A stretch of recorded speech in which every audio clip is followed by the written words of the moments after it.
The Director General in the Directorate General of Hydrocarbons, Dr. Pallavi Jain, my colleagues, Additional Secretary in the Ministry, Shri Praveen Malkhanuja, my collaborators amongst the OMCs, Shri Arun Kumar Singh, CMD of ONGC, Shri Ranjit Rath, CMD of Oil India Limited, captains of industry, distinguished guests, ladies and gentlemen.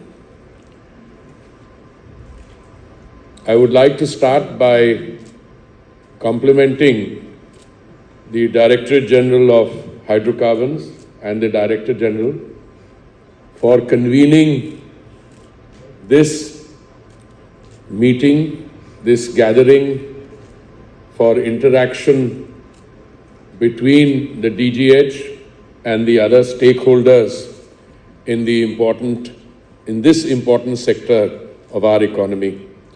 I would particularly like to thank the DG herself and all those who have made it possible. I have been associated with the Ministry of Petroleum and Natural Gas almost 3 years to the day. Before this 3-year association, I have spent several years with other ministries of the Modi team, and before that, a long 39-year career in the Foreign Service and 6 years in different forms are thereafter in the international think tanking business, or do tanking as we used to call it. But when I look at the state in which we find ourselves today, I cannot think of any bigger challenge that confronts us than the need to ramp up and transform the manner in which we are looking at issues relating to exploration and production. So I think and I hope that this first edition of the Urja Varta, which literally translated means energy dialogue, will provide all of you a forum for thoughtful discussions that further the discourse on India's energy sector. We have introduced many innovations in the last 3 years. We moved the international focus on energy-related issues in a not insignificant way to ourselves. We had the first India Energy Week in Bangalore. The last one in Goa, and the third one coming in February will be in New Delhi.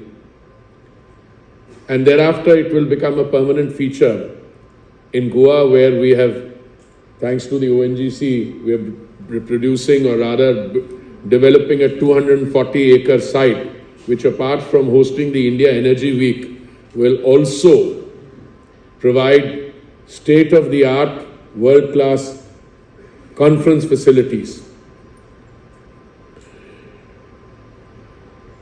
Let me come back to the E&P sector. No matter which way you look at it, it is integral in our journey towards energy self-sufficiency, which is critical for sustained economic growth, and E&P offers investment opportunities at least worth $100 billion by 2030. Having outlined the importance and the potential, I think I would be failing in my duty if I did not underline strongly that despite our progress, much of our exploration and production potential still lies untapped within India's 26 sedimentary basins. I find it particularly discomforting that considering that we continue to be dependent on crude oil imports to over 85% of our requirements, and despite the abundant geological resources available to us, our efforts in the past have been far short of what needs to be done. It is not my purpose this morning in the keynote address to lay blame.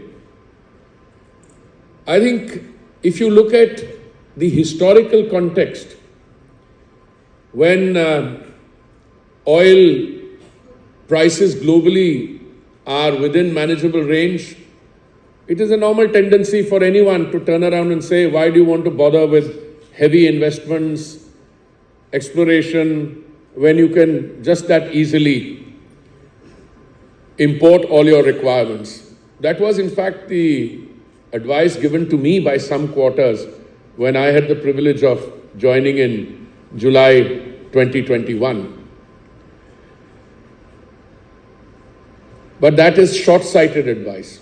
Equally, some of my friends in the Fourth Estate, distinguished representatives of different newspapers, they often tell me, why do you want to set up more refining capacity? After all, we are moving away from fossil fuel to green. Oh, yes, everything is correct.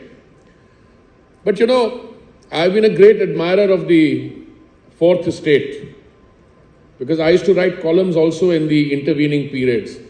And that's a very comfortable thing to do. You pick up one piece of news here and then you write a column on it.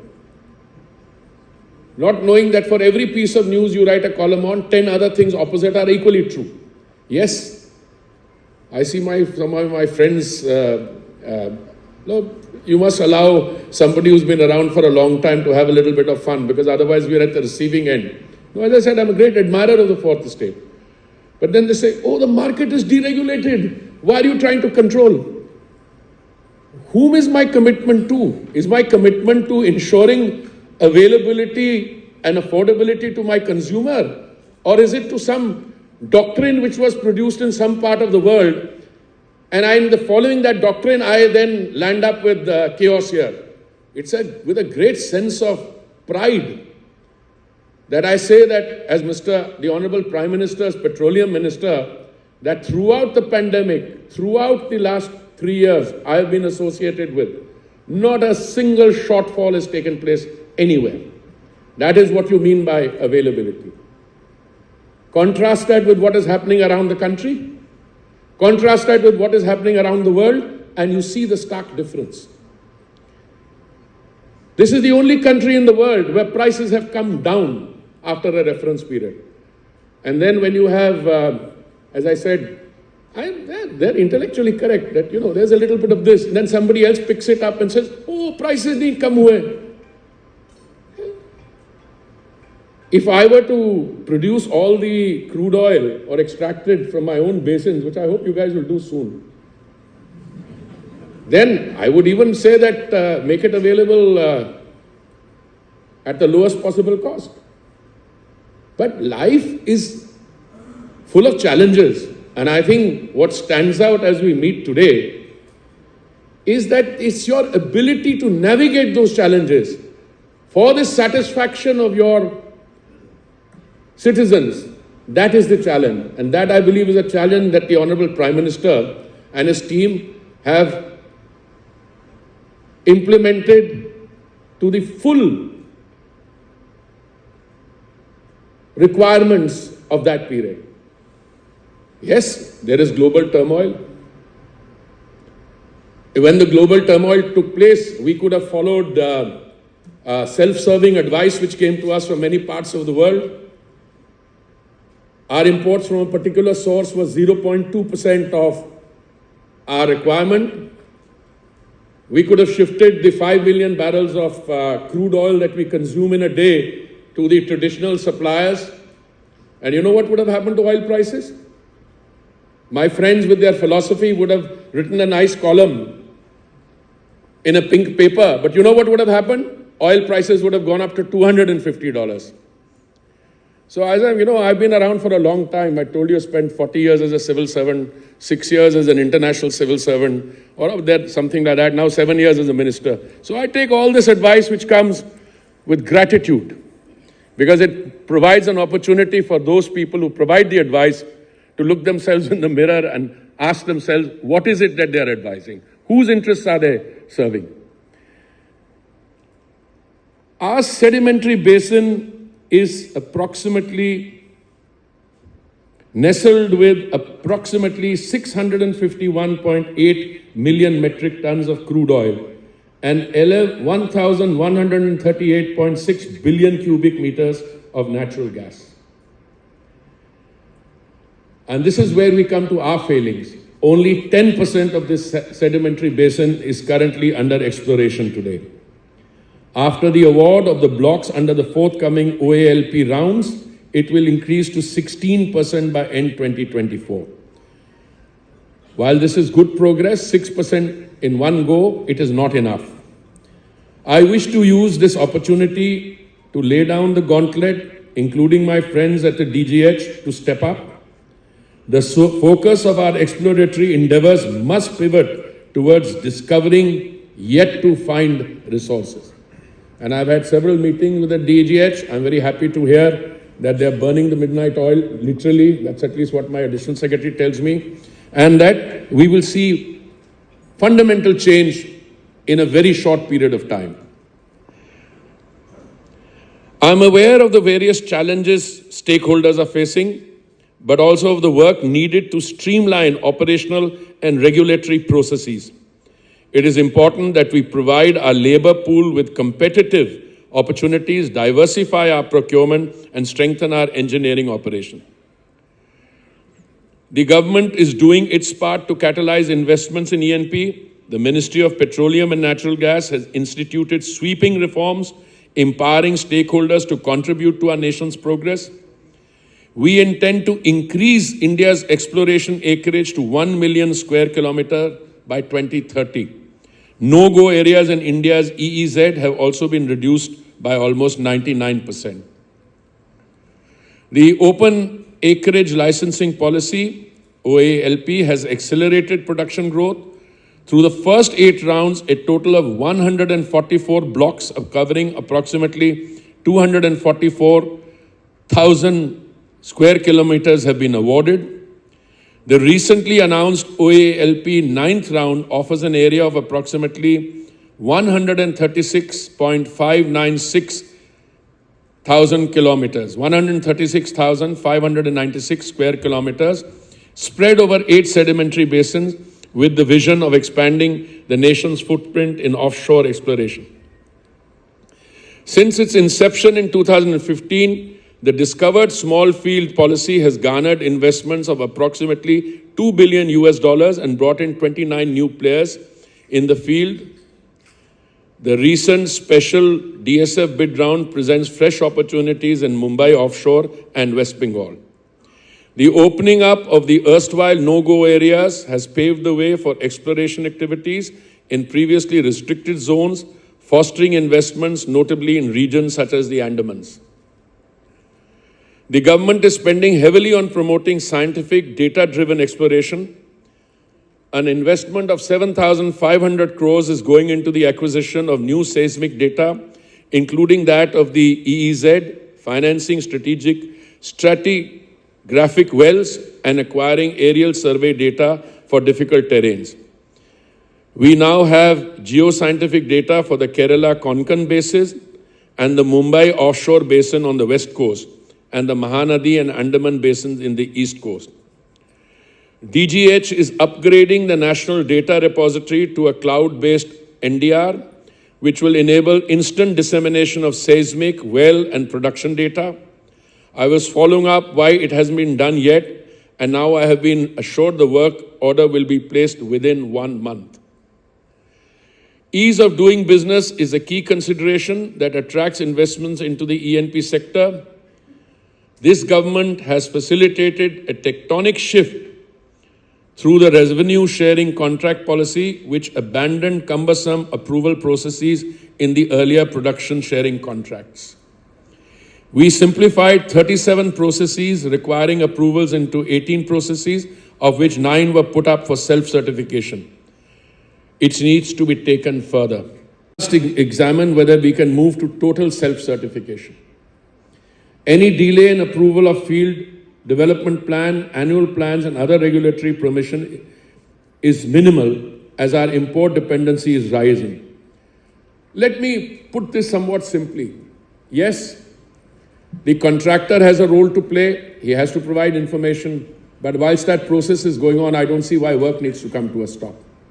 And there's no reason why these permissions should be pending for extended period of time. I have been assured by the Director General that, in fact, they are already compiling a list of what the pendencies are, why the delays are, and how to rectify them. DGH was established in 1993 to provide technical advice to the Ministry of Petroleum and Natural Gas on issues relevant to the exploration and development of hydrocarbons in India. In today's scenario, DGH needs to change its mindset and be more proactive with the stakeholder in resolving the impending issues in national interest. I have been a civil servant for 39 years, and I can tell you there is one trait which comes naturally to a civil servant. Give him a file, and the civil servant will look at 20 ways on how to exercise regulatory control. Not a bad thing in some cases where things are going wrong. But if you start mistaking your role as that of a regulator instead of a facilitator, then you'll end up with a large number of regulators. I can see my friends in the private sector having a good laugh at the back, but that's a reality. But we're changing that. I respond to all communications, including from trolls, almost immediately. Sometimes I don't respond personally because I don't want to dignify them. But I don't think you've ever had a situation where the ministry is so responsive. And I'm sure that DGH is very much part of it and we will change that, and very soon.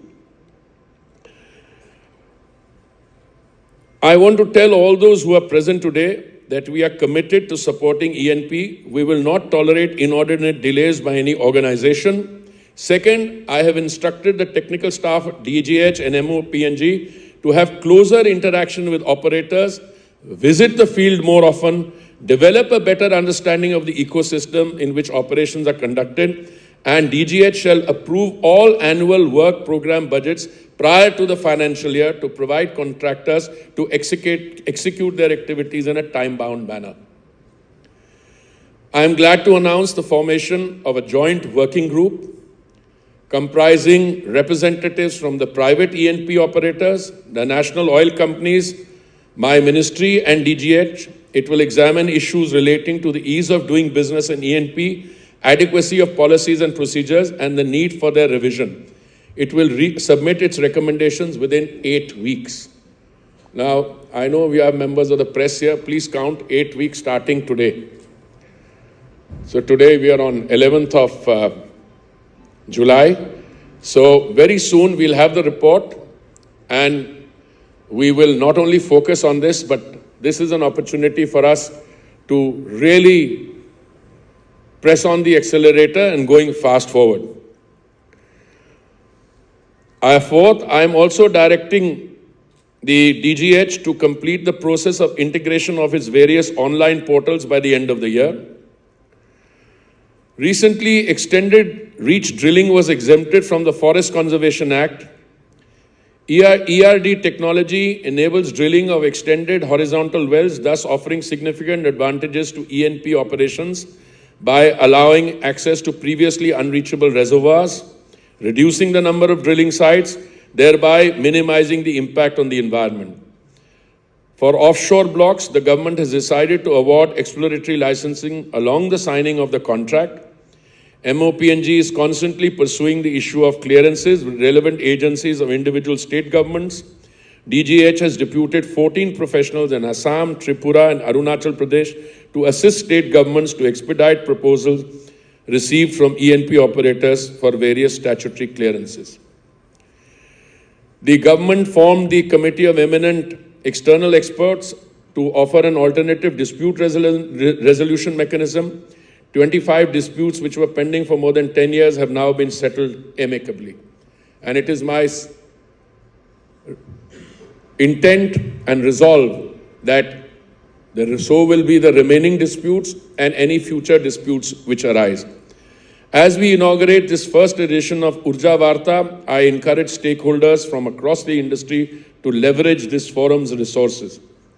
I have high expectations for the Center for Hydrocarbon Efficiency and New Energy. This new department will prioritize hydrocarbon efficiency through carbon captures, utilization and storage initiatives, and will monitor flaring, venting, and leakages in oil and gas operations.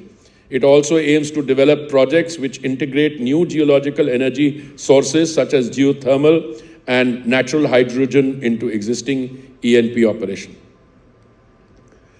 I will also be inaugurating the Exhibition Gallery and Innovation Center after this inaugural session. It showcases technical papers and presentations from the industry and academia on a range of salient issues in the oil and gas sectors. I urge all of you to visit it and contribute to the discourse. I extend my best wishes to everyone gathered here today.